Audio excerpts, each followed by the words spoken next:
Kasus kematian Brigadir Nofriansyah Yosua Huta Barat yang terjadi di Duren 3 pada tanggal 8 Juli 2022 ini hingga kini masih terus bergulir. Bukan karena kasus kematian polisi biasa yang menyebabkan kasus ini mendapatkan banyak sekali perhatian publik, melainkan ada dugaan bahwa beberapa polisi sengaja memanfaatkan kekuasaannya untuk menutupi kasus tersebut.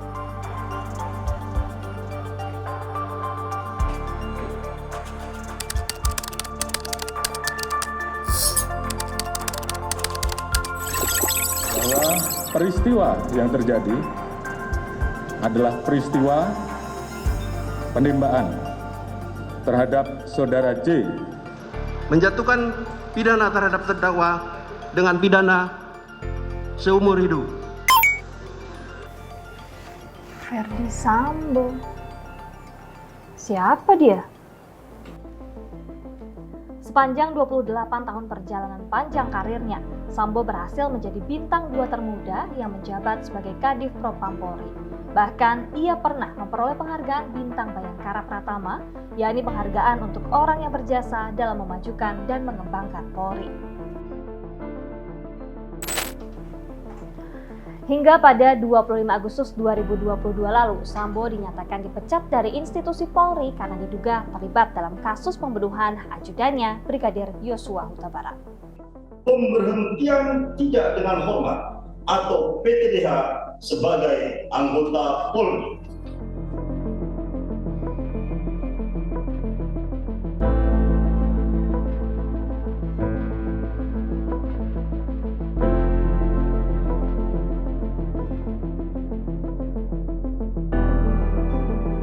Pria kelahiran Baru, Sulawesi Selatan pada 9 Februari 1973 ini merupakan lulusan Akpol tahun 1994. Ayahnya, William Sambo, adalah seorang PNS di Dinas Peternakan Kota Makassar dan sang paman, Peter Sambo, merupakan mantan Kapolda Sumatera Utara.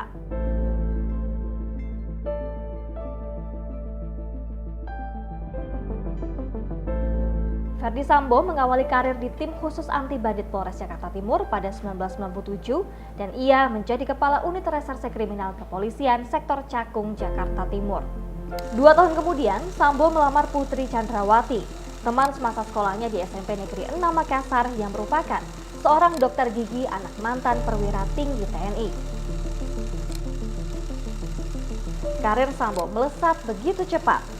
Pada 2010, ia menjabat sebagai Kasat Reskrim Polres Jakarta Barat, Kapolres Purbalingga pada tahun 2012, dan setahun kemudian menjabat sebagai Kapolres Brebes, Jawa Tengah.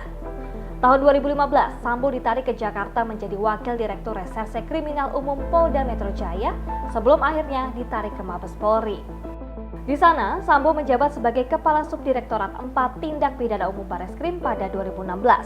3 tahun kemudian, pada masa kepemimpinan Kapolri Jenderal Idam Aziz, Sambo dipercaya menjadi Dirtipidum Bareskrim Polri sebelum diangkat menjadi Kadif Propam pada November 2020. Beberapa kasus besar pernah Sambo tangani, diantaranya kasus kopi sianida, kebakaran gedung Jaksa Agung, hingga kasus Red Notice Joko Chandra. Namun tidak hanya itu, Sambo juga dikenal moncer di institusinya karena keberhasilannya membuat aplikasi Propam presisi dan kerap melakukan riset mengenai perilaku polisi yang tidak disukai oleh masyarakat.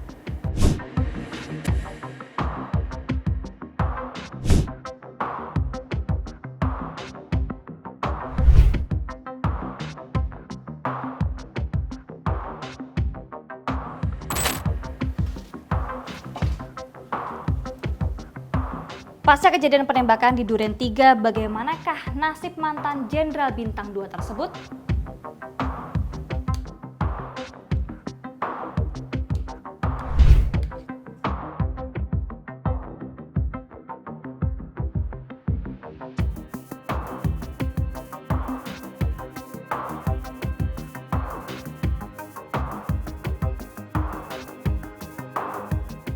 Dalam upaya pembunuhan berencana terhadap ajudannya Yosua Huta Barat, Ferdi Sambo melibatkan beberapa anak buahnya lewat skenario yang ia buat.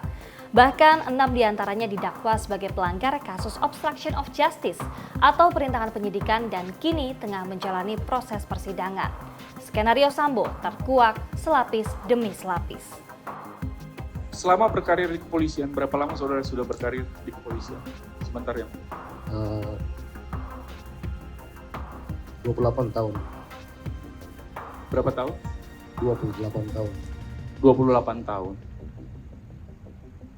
Bisa sedikit saudara jelaskan bagaimana perjalanan karir saudara selama 28 tahun? Singkat saja, terutama di bagian-bagian penting perjalanan karir saudara. Sebenarnya saya malu untuk menjelaskan, tapi apa yang saya dapat itu memang harus berhenti di sini. Sampai pada penghargaan Bintang Bayangkara Pratama itu saya sudah dapatkan, tapi harus selesai di sini.